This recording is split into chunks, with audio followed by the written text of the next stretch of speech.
Kejubun jeli ni memang melambung naik sebab keunikan dia tu.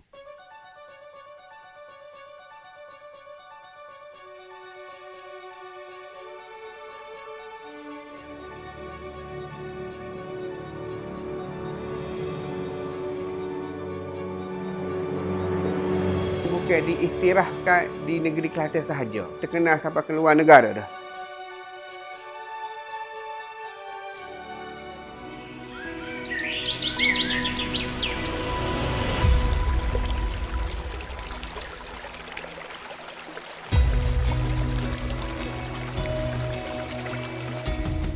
Alhamdulillah, Yik.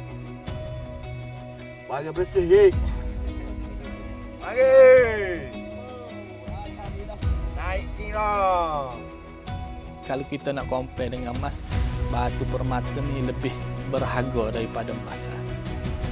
Piti kita hari ni. Dapat bawah tu, Bik? Bawah ni. Alhamdulillah. Berjaya, Yik. Alhamdulillah.